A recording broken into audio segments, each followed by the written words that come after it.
তাঁর নশ্বর দেহ বিলীন হয়ে যাওয়ার অন্তিম দিন আজকেই। বুদ্ধদেব ভট্টাচার্যের কথা বলছি, যিনি প্রয়াত হয়েছেন গতকাল। তাঁর দেহ বিধানসভায় আসবে, সেখান থেকে আলিমুদ্দিন স্ট্রিটে যাবে, আলিমুদ্দিন স্ট্রিট থেকে দীনেশ মজুমদার ভবন, এবং শেষ পর্যন্ত তাঁর শেষ ইচ্ছে অনুযায়ী তাঁর দেহ দেওয়া হবে নীলরতন সরকার হসপিটালে। সেখানে তার দেহ দান করা হবে মেডিকেল চিকিৎসা ব্যবস্থা সংক্রান্ত এক্সপেরিমেন্টের জন্য। ঠিক সেই প্রেক্ষিতে আজকে নতুন বাংলায় এমন একটা বিষয় নিয়ে আপনাদের কাছে এলাম।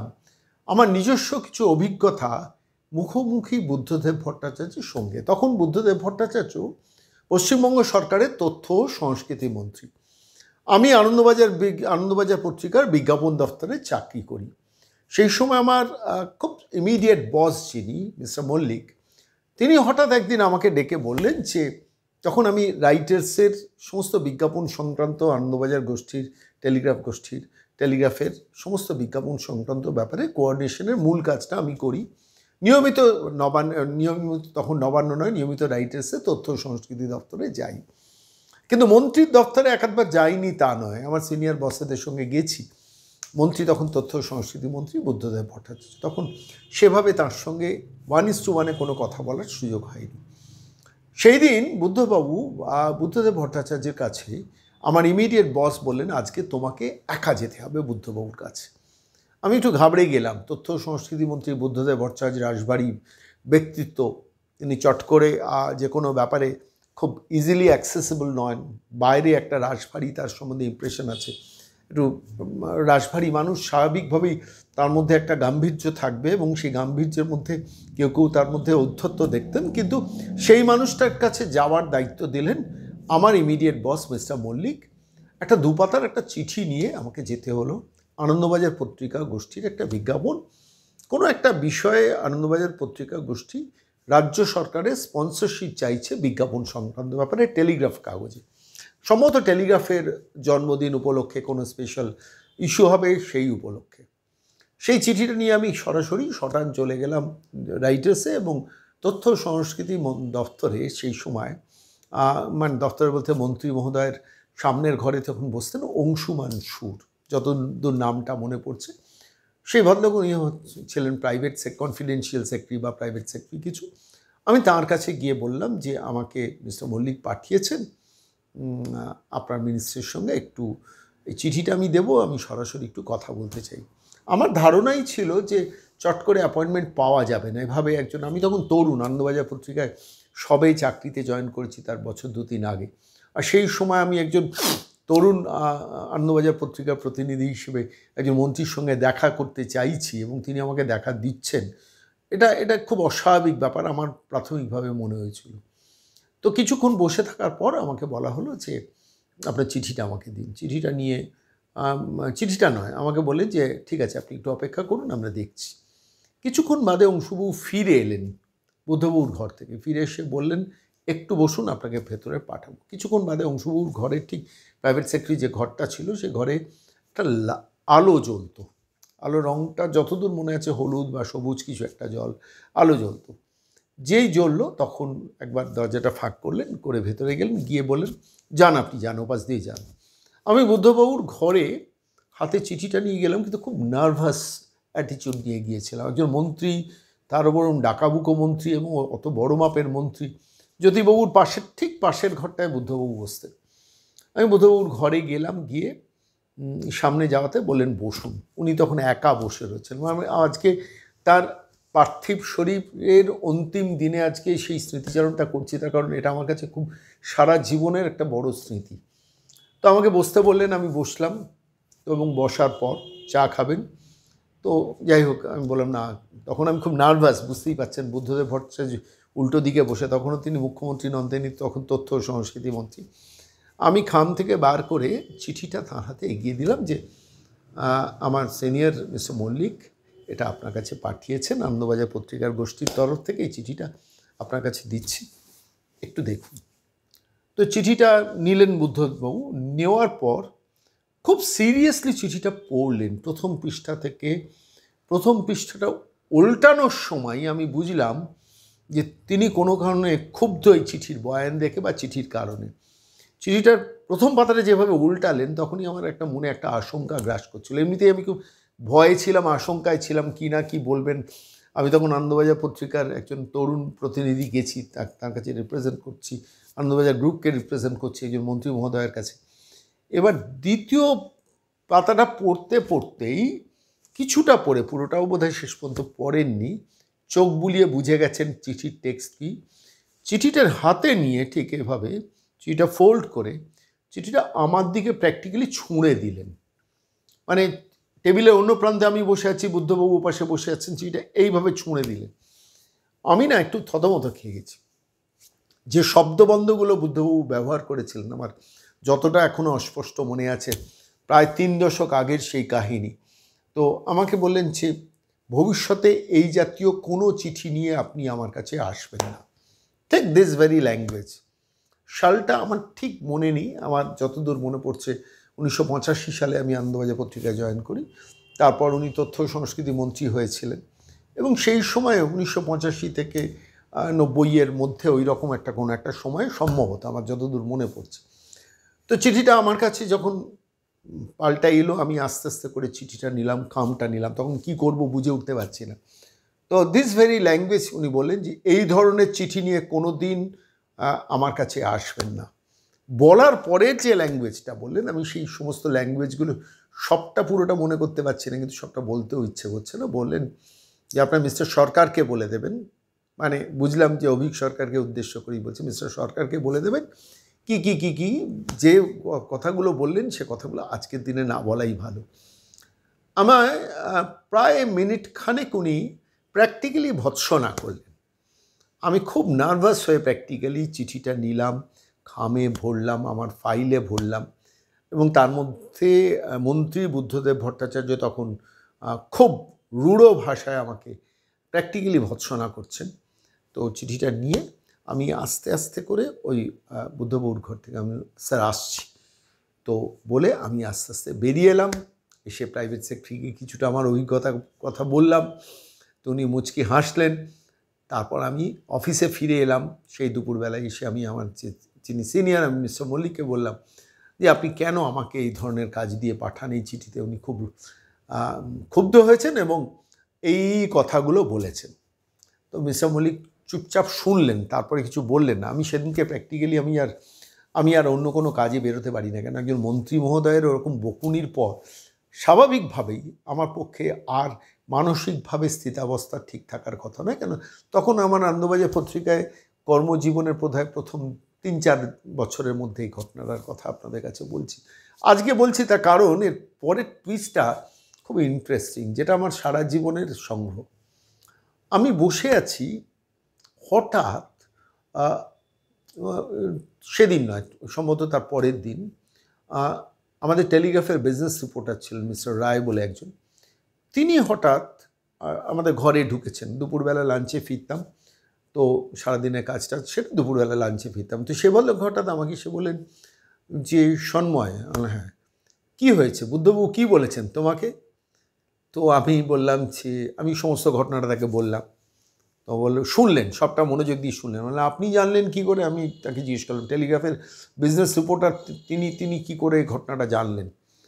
তো তারপরে বুঝলাম বুদ্ধবাবু সেই ভদ্রলোককে সবটা বলেছেন, যে তোমাদের একজন প্রতিনিধি এসছিলেন, সেই প্রতিনিধিকে আমি একটু রূঢ় ভাষায় সম্বোধন করেছি, কিন্তু আমার রাগ, আমার যন্ত্রণা, আমার ক্ষোভ সেটা ওই যুবকটির উদ্দেশ্যে নয়, সেটি ওই গোষ্ঠীর বিরুদ্ধে যারা এই জাতীয় চিঠি আমাকে সম্বোধন করে চিঠিটা লিখেছে। তুমি ওই যুবকটিকে একটু আমার কাছে পাঠিয়ে দিও। তো তখন নামটা খোঁজ করলাম, প্রাইভেট সেক্রেটারির কাছ থেকে মিস্টার রায় আমার নামটা পেয়েছেন, পেয়ে আমাকে বললেন যে তুমি আগামীকাল অবশ্যই বুদ্ধবাবুর কাছে যেও, কি একটু দেখা করো, কথা বলো। তো আমি বললাম না না না, আমি আর যাব না। তো আমি মিস্টার মল্লিক, আমার যিনি ইমিডিয়েট বস ছিলেন, আমি তাকে বললাম যে এ ধরনের ডাকছেন। তো তিনি বললেন না না, যেতে হবে না, থাক। তবে কি হয়েছে, কোনো আলোচনা হয়েছে ওপর লেভেলে বোধহয়, তখন আমাকে বলা হলো যে না তুমি যাবে, কালকে গিয়ে দেখা করবে। তো আমি পরের দিন গেলাম, সেদিনও দেখা পাবো কিনা জানি না, কথা অনুযায়ী, মিস্টার রায়ের কথা অনুযায়ী মিস্টার রায় বলেছেন যে মিনিস্টার কিন্তু তোমাকে ইন পার্টিকুলার ডেকেছেন, আর কাউকে যেতে হবে না, কোনো সিনিয়রকে নিয়ে যাওয়া দরকারই, তুমি ইন পার্সন যেও। আমি ব্যক্তিগতভাবে তারপর খুব ভয় নিয়ে, মানে আগের দিন ওই রকম, তার একদিন আগে ওই ধরনের ভৎসনা বলুন, বকুনি বলুন, ওই সব অভিজ্ঞতার পর আমি গেছি। আমি যাওয়ার পর আমি ওই যিনি সেক্রেটারি তাকে আমি বললাম যে আমি এসেছি। বললাম হ্যাঁ মিনিস্টার আপনাকে খুঁজছেন, মিনিস্টার তোমাকে খুঁজছেন, আমাকে তুমি বলে বলতেন আমার সেক্রেটারি। তারপর আমি অনেকক্ষণ বসে রইলাম, বেশ কিছুক্ষণ বাদে মিটিং টিটিং চলছিল, কিছুক্ষণ বাদে যখন উনি ভেতরে গিয়ে বলেছেন তখন আমাকে ডেকে পাঠিয়েছেন। ডেকে পাঠানোর পর উনি কিছু একটা কাগজ দেখছিলেন, দেখতে দেখতে কিছুক্ষণের মধ্যেই দেখলাম আমার টেবিলে আমার সামনে চায়ের কাপ এসে হাজির হল। সেদিন আর আমাকে জিজ্ঞেস করেননি যে চা খাবে কি না, মানে মিনিস্টার জিজ্ঞেস করেননি। তো আমার সামনে হতে আমি একটু ইতস্তত করছিলাম দেখে মিনিস্টার নিজে আমার দিকে তাকিয়ে বলেন চাটা নিন। তারপরে নিজের কাজটা শেষ করে বললেন, ঠিক এই ল্যাঙ্গুয়েজটা বুদ্ধবাবু সেদিনকে বলেছেন আমার যতদূর মনে পড়ছে, বলছেন আমি আপনার সঙ্গে একটু রূঢ় হয়েছিলাম, আমি আপনার সঙ্গে যে ব্যবহারটা করেছিলাম সে ব্যবহারটা আমি আমি আমি আপনার সঙ্গে করে ঠিক করিনি। আমি সরি কথাটা বললেন না, যতদূর মনে হয় খুব স্পষ্ট বাংলায় বললেন যে ওই আচরণটা আপনার সঙ্গে করে আমি ঠিক করিনি। আমি না তখন আকাশ থেকে পড়ছি, বিশ্বাস করুন একজন ওই মাপের লোক, তখন খুব হাঁকডাক আছে, কাগজে প্রতিদিন প্রায় প্রথম পাতায় ছবি বেরোয় তথ্য সংস্কৃতি মন্ত্রী হিসেবে, এবং জ্যোতি বসুর ঠিক পাশের ঘরটাতেই তিনি বসেন। এরকম একটা জায়গায় আমার মতো একজন ক্ষুদ্রাতি ক্ষুদ্র ব্যক্তি, আমার আনন্দবাজারে বিজ্ঞাপন দপ্তরে কেরিয়ারের প্রায় শুরুর দিকে বলা যেতে পারে, 2-3 বছর বয়স হয়েছে তখন আনন্দবাজারে, সেই সময় একজন মন্ত্রী মহোদয় বলছেন আমি আপনার সঙ্গে যে আচরণটা করেছি সেটা আমার করা ঠিক হয়নি। আমি সরি কথাটা বলেননি, কিন্তু এটা বোধহয় তার থেকেও বড় কথা, আমি আপনার মালিকের উদ্দেশ্যে কথাটা বলতে চেয়েছিলাম, কিন্তু পরবর্তীকালে আমার মনে হলো যে আমার আপনাকে বলা উচিত, কথাটা আপনাকে বলা উচিত আমার হয়নি। তারপরেই হঠাৎ বললেন যে আমি এটা বলার জন্যই আপনাকে ডেকেছি, আপনি কতদিন হলো আনন্দবাজারে আছেন, আপনি আনন্দবাজারে বিজ্ঞাপনে কত বছর ধরে আছেন, কি পড়াশোনা করেছেন। তো আমি বলতে শুরু করলাম, কোন কলেজে পড়েছেন বললাম, বিশ্ববিদ্যালয়, কোন বিশ্ববিদ্যালয়ে পড়েছেন, কলকাতা বিশ্ববিদ্যালয় রাষ্ট্রবিজ্ঞান, হেড অফ দ্য ডিপার্টমেন্ট কে ছিলেন, তো আমি সেই নামগুলো বললাম, কোন কোন অধ্যাপক আপনাদের কোন সাবজেক্ট পড়াতেন। মানে আমার সঙ্গে একটা ব্যক্তিগত আলাপচারিতায় প্রায় 10 মিনিট বুদ্ধদেব ভট্টাচার্য সেদিনকে টাইম দিলেন, এবং আমার ওই কলকাতা বিশ্ববিদ্যালয়ের কোন কোন অধ্যাপক, অনেক অধ্যাপককে উনি চেনেন, তাদের সঙ্গে ওর পরিচয় আছে, সেইগুলো বললেন, উনি খুব ভালো পড়াতেন। তো এইসব বলে টলে আমার পরিবারে কে কে আছেন, আমার বাড়িতে কে আছেন, আমার বাবা তার কিছুদিন আগে প্রয়াত হয়েছেন সেটা শুনলেন, বাড়িতে মা আছেন, দাদা আছেন, সমস্ত যে মানে সমস্ত ইতিহাস ভূগোল আমার পারিবারিক জীবন সম্বন্ধে টুকরো খবর নিলেন, 10 মিনিট, বেশিক্ষণ না, নিয়ে বললেন যাকে যা হয়েছে ফরগেট ইট, এই ধরনের কথা আপনাকে আমার বলাটা উচিত হয়নি, এটা আমার আপনাকে বলা উচিত বলে আমি আপনাকে ডেকেছি, আপনার অনেকক্ষণ সময় নিয়ে নিলাম। আমি বললাম সে কী বলছেন স্যার, আপনি মন্ত্রী মহোদয়, আপনি আমার সময় নিলেন তো আমি আপনার সময় নিলাম।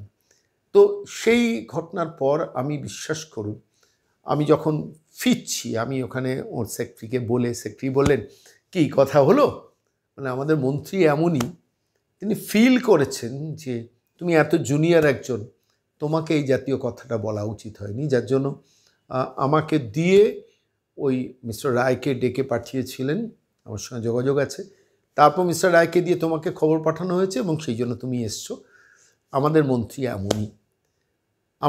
আমি বিশ্বাস করুন সেই ইতিহাস, সেই স্মৃতিটা আজও 3 দশক বাদে, এটা সম্ভবত আমি বলছি ওই 87 থেকে 90 বা ওই সব সময়, আমার ঠিক এক্স্যাক্ট বছরটা মনে নেই, তারপর নয় করে 3 দশক, 3.5 দশক চলে গেছে, আমি বহু বহু বহু বহু নামকরা মানুষের সঙ্গে দেখা করেছি, কথা বলেছি, এ রাজ্যের মুখ্যমন্ত্রী, তাঁদের সঙ্গে আমি আলাপ করেছি, কেন্দ্রীয় মন্ত্রী, তাঁদের সঙ্গে আলাপ করেছি, সর্বোচ্চ পর্যায়ের রাজনীতিবিদদের সঙ্গে বিভিন্ন সময় দেখা করেছি, মিট করেছি, কথা বলেছি, প্রণব মুখোপাধ্যায়ের সঙ্গে একাধিকবার আমি দেখা করেছি, কথা বলেছি। আমি বলছি এই অভিজ্ঞতাটা আমি আজও ভুলতে পারি না। মানে ওই মাপের মানুষ, উনি বুঝেছেন বলার পর যে ওই কথাগুলো বোধহয় এই যুবকটির পাওনা নয়, ওর মালিকের পাওনা বা ওর সিনিয়র কোনো বসের পাওনা। আমাকে 10 মিনিট চা খাওয়ালেন, গল্প করলেন আমার পড়াশোনার জীবন, আমার কলেজের জীবন, আমার বিশ্ববিদ্যালয়ের জীবন, আমার একাডেমিক কেরিয়ার, আমি কিভাবে আনন্দবাজারে জয়েন করলাম, এবং তারপর আমার পরিবারে কে কে থাকেন সেই নিয়ে কুশল বিনিময় করলেন, কুশলতা জানালেন এবং জানিয়ে তারপর আমাকে বিদায় দিলেন। আজকে এই মানুষটার চলে যাওয়ার দিনে, গতকালই চলে গেছেন, আজকে ফাইনালি ডিপার্ট করছেন। অর্থাৎ এই প্রতিবেদন যখন আপনারা হয়তো দেখছেন ততক্ষণে দেহ হয়তো এর থেকে বিধানসভা থেকে বেরিয়ে গেছে। সে বিধানসভা থেকে বেরিয়ে আলিমুদ্দিন স্ট্রিট গেছে, আলিমুদ্দিন স্ট্রিট থেকে দীনেশ মজুমদার ভবন গেছে, সেখান থেকে শেষ পর্যন্ত বিকেল 4টের সময় চলে যাওয়ার কথা এনআরএসে, তার দেহ দান করা হবে। কিন্তু এই স্মৃতিটা আজকে আমার মনে হলো আমাকে আজকে আরও পীড়িত করছে। এমনিতে রাজনীতিতে ভদ্রলোকের সংখ্যা ক্রমশ বিলীন হয়ে যাচ্ছে। তার মধ্যে অনেকে ঔদ্ধত্য দেখতেন, তার মধ্যে অনেক ক্ষমতাবান পুরুষের একটা ছায়া দেখতেন। আমরা 230, তোমরা 30, এই ডায়লগটা বারবার করে আলোচিত হতো। কিন্তু সেই মানুষটার মধ্যে একটা অন্য মানুষ ছিল। আজকে তার চলে যাওয়ার দিনে যদি না বলি, সেটাও আমার কাছে মনে হচ্ছিল একটা মস্ত বড় অপরাধ। তাই আজকে নতুন বাংলার দর্শকদের সঙ্গে আমার সেই দিনের সেই মুহূর্তের অভিজ্ঞতাটা ভীষণ ইচ্ছে করছিল শেয়ার করতে। ভালো থাকবেন বুদ্ধবাবু, যেখানেই থাকুন।